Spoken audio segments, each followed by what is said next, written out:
नमस्कार दोस्तों, स्वागत है आपका विजडम विद्यालय में। अफ़गानिस्तान में एक बार फिर तालिबान का शासन आ गया है। राष्ट्रपति अशरफ गनी देश छोड़कर जा चुके हैं। पिछले कुछ दिनों से पूरे मीडिया जगत में अफ़गानिस्तान पर तालिबान के नियंत्रण से संबंधित तमाम खबर छाए हुए हैं।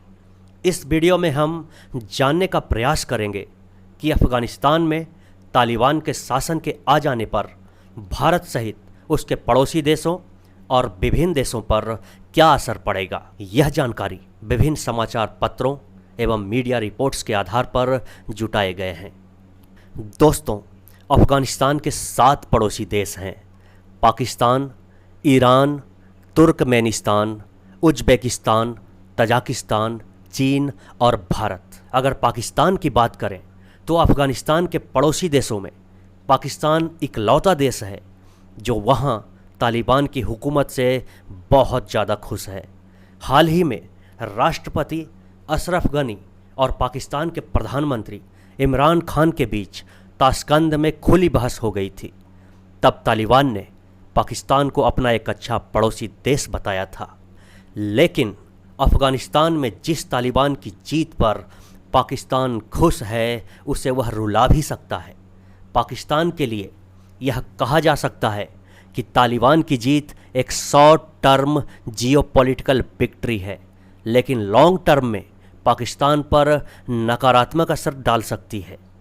तालिबान की जीत का मतलब है अब अफ़गानिस्तान पर अमेरिका और भारत का असर कम होगा और पाकिस्तान का असर बढ़ेगा। अफ़गानिस्तान में भारत जो निवेश कर रहा था वो भी रुक जाएंगे।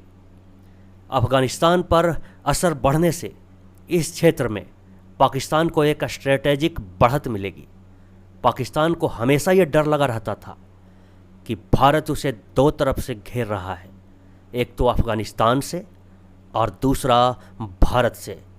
पाकिस्तान का ये डर अब ख़त्म हो जाएगा। एक तरह से तालिबान की अफ़गानिस्तान में जीत पाकिस्तान के लिए मिक्स्ड ब्लेसिंग है। एक तरफ तो वैश्विक राजनीति में उसका असर बढ़ रहा है, उसे रणनीतिक बढ़त मिल रही है, वहीं दूसरी तरफ उसके अपने तालिबान के साए में घिरने का खतरा है। पाकिस्तान में भी शरिया कानून लागू करने का जोश बढ़ जाएगा और इससे पाकिस्तान में लोकतंत्र और नागरिक अधिकारों की हालत और बुरी हो जाएगी। एक तरह से तालिबान पाकिस्तान के लिए भी मसला बन सकता है। रसिया। तालिबान के साथ रूस की अभी की नज़दीकी के 2 महत्वपूर्ण कारण हैं। रूस चाहता है कि तालिबान उसके यहाँ और मध्य एशिया में पृथकतावादी और आतंकवादियों को समर्थन न दे। इसके अलावा चीन की तरह ही रूस भी चाहता है कि अमेरिका का प्रभुत्व एशिया के इस हिस्से में ना बढ़े। यहाँ यह गौर करने वाली बात है कि केवल 3 ऐसे देश हैं जिनके दूतावास अभी भी अफ़गानिस्तान में खुले हुए हैं और ये देश हैं रूस, चीन और पाकिस्तान। हालांकि औपचारिक रूप से रूस ने तालिबान को अफ़गानिस्तान में अभी मान्यता नहीं दी है, लेकिन इतना ज़रूर कहा है कि अशरफ गनी सरकार के मुकाबले तालिबान अफ़गानिस्तान को ज़्यादा स्थायित्व दे सकता है। दूसरी तरफ तालिबान के सैनिक काबुल में रूसी दूतावास की सुरक्षा में भी लग गए हैं। चाइना। अफ़गानिस्तान में आर्थिक हितों के लिहाज से देखें तो चीन की दिलचस्पी मेस ऐनाक रीजन में तांबे के खनन को लेकर है। अफ़गानिस्तान से अमेरिका की जाने की खबर चीन में सुर्खियां बन रही है। उसकी एक चिंता कम हो गई है। हालांकि चीन की अपनी सीमा अफ़गानिस्तान से कम ही लगती है, लेकिन उसके लिए यह परेशानी की बात है कि तालिबान पूरे मुल्क को अपने नियंत्रण में लेने जा रहा है। उसे डर है कि इस्लामी गुट और मजबूत हो सकते हैं, सीमा पार कर सकते हैं और सिंजियांग में उसकी मुसीबत बढ़ा सकते हैं। तालिबान हमेशा से उइगर मुस्लिमों के साथ रहा है। दूसरी ओर चीन के सिंजियांग क्षेत्र में रहने वाले उइगर मुस्लिमों को चीन ने आज तक अपनाया नहीं है। चीन हमेशा से उन्हें बाहरी मानता है। सिंजियांग क्षेत्र खनिजों से समृद्ध है और भारत, पाकिस्तान, रूस, अफगानिस्तान समेत 8 देशों के साथ सीमा साझा करता है। तालिबान हर हाल में यहाँ अपनी पकड़ मजबूत करना चाहेगा। ईरान कभी नहीं चाहता कि पड़ोसी देश अफगान में तालिबान का शासन हो। इसके पीछे वजह धार्मिक है। इस्लाम में प्रमुख रूप से 2 पंथ को मानने वाले लोग हैं, शिया और सुन्नी। ईरान एक शिया बहुल देश है, जबकि तालिबान सुन्नी समर्थक हैं। जहां ये लगने लगा कि अब तालिबान सत्ता में आने वाला है, तो ईरान तालिबान से संबंध सुधारने में लगा है। जुलाई में ही तालिबान का एक प्रतिनिधि मंडल तेहरान में ईरानी विदेश मंत्री से मिला था, लेकिन फिलहाल अफगानिस्तान के सैनिक तालिबानी लड़ाकों से डरकर ईरान में जाकर शरण ले रहे हैं। उज़्बेकिस्तान। तालिबान ने उज़्बेकिस्तान का बॉर्डर सील कर दिया है। अफगानिस्तान में हालत बिगड़ने पर रविवार को राष्ट्रपति अशरफ गनी ने काबुल से उड़ान भरी। ऐसी चर्चा है कि वो उज़्बेकिस्तान चले गए हैं।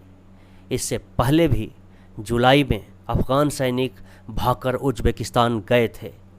इस देश की यही सबसे बड़ी समस्या है। अगर तजाकिस्तान की बात करें तो तजाकिस्तान के भी बॉर्डर सील कर दिए गए हैं। बहुत सारे शरणार्थी वहां भागकर जा रहे हैं। इनसे बचने के लिए तजाकिस्तान ने सीमा पर चौकसी बढ़ाते हुए 20,000 अतिरिक्त सैनिक तैनात कर दिए हैं। यही नहीं, इस देश ने उज़्बेकिस्तान से बात करके आपसी सहयोग भी बढ़ाने की अपील की है। दोनों देशों की सेनाएं साझा सैन्य अभ्यास कर रही है ताकि किसी किस्म की चुनौती के लिए तैयार रहें। तुर्कमेनिस्तान ने जून जुलाई में तालिबान के प्रतिनिधिमंडल को बातचीत के लिए बुलाया था। दरअसल इस समय ईस्ट तुर्कमेनिस्तान में कई आंदोलन चल रहे हैं। तालिबान उन आंदोलनकारियों के संपर्क में है। अगर तालिबान ने उन्हें मदद कर दी तो तुर्कमेनिस्तान में गृह युद्ध होने के आसार बढ़ जाएंगे। तुर्कमेनिस्तान पिछले कुछ महीनों से पाकिस्तान और तुर्की के भी संपर्क में है। ऐसा इसलिए कि उसे लगता है कि पाकिस्तान और तुर्की उसे तालिबान से बात करने में मदद प्रदान करेगा। अब बात भारत की। तत्कालीन तौर पर देखें तो भारत पर इस बदलाव का कोई खास असर नहीं पड़ने वाला। भारत अभी वेट एंड वॉच की स्थिति में है। पिछले 4-5 दिन में भारत ने ऐसा कोई बयान जारी नहीं किया जो किसी एक के पक्ष में या खिलाफ में हो। एक्सपर्ट्स कहते हैं कि आने वाले समय में भारत खुद को अफगानिस्तान में मुश्किल हालत में पा सकता है। भारत की अमेरिका से बहुत ज़्यादा करीबी और पॉलिसी जजमेंट में हुई कुछ त्रुटियां इसके कारण हैं। पिछले 20 साल में भारत ने अफगानिस्तान में करीब 500 छोटी बड़ी परियोजनाओं में पैसे खर्च किए हैं। इनमें स्कूल, अस्पताल, स्वास्थ्य केंद्र, बच्चों के हॉस्टल और पुल शामिल हैं। भारत ने अफगानिस्तान के संसद भवन, सलमा बांध और जराज तेलाराम हाईवे जैसी परियोजनाओं में काफ़ी खर्च किया है। इसी तरह की बड़ी मदद को तालिबान पूरी तरह से बर्बाद कर देगा, ऐसा लगता नहीं है। उम्मीद कर सकते हैं कि ये सभी तालिबान के आने के बाद भी अफगानिस्तान के लोगों के काम आएंगे। वहीं कुछ एक्सपर्ट कहते हैं कि तालिबान के सत्ता में आने के बाद अफगानिस्तान में चीन और पाकिस्तान का दखल बढ़ेगा और चीन और अफगानिस्तान ये कभी नहीं चाहेंगे कि भारत तालिबान से संबंध सुधार सके और भारत का प्रभाव जितना कम हो उतना ज़्यादा बेहतर। तालिबान के सत्ता में आने के बाद भारत का चाबहार प्रोजेक्ट कितना प्रासंगिक रह जाएगा, ये भविष्य का विषय है। ईरान का चाबहार बंदरगाह भारत को अफगानिस्तान और ईरान के साथ मध्य एशिया देशों से जोड़ता है। भारत इस प्रोजेक्ट के जरिए अफगानिस्तान के साथ ट्रेड का सीधा रास्ता बनाना चाहता था। एक्सपर्ट कहते हैं कि आने वाले समय में अफगानिस्तान से कारोबार कराची और ग्वादर बंदरगाह के जरिए हो सकता है। यानी पाकिस्तान से तालिबान की नज़दीकी ज़्यादा बढ़ जाएगी और ऐसे में चाबहार बंदरगाह पर भारत का निवेश अव्यावहारिक हो सकता है। अब इस चुनौती से निपटने के लिए भारत के पास क्या विकल्प हैं? अगर देखा जाए तो भारत के पास फिलहाल ज़्यादा विकल्प नहीं है। भारत को अगले कुछ हफ्तों या महीनों में यह तय करना होगा कि तालिबान के साथ कैसे रिश्ते वह चाहता है। क्या भारत सीधे संबंध बनाएगा या सेमी ऑफिशियल रहेगा या बैकडोर डिप्लोमेसी चलेगी? हालांकि यह तय होने में अभी समय लगेगा। भारत तालिबान के बीच रूस मॉडरेटर का रोल अदा कर सकता है ताकि दोनों देशों के बीच शंका वाली स्थिति खत्म होकर बातचीत की शुरुआत हो सके।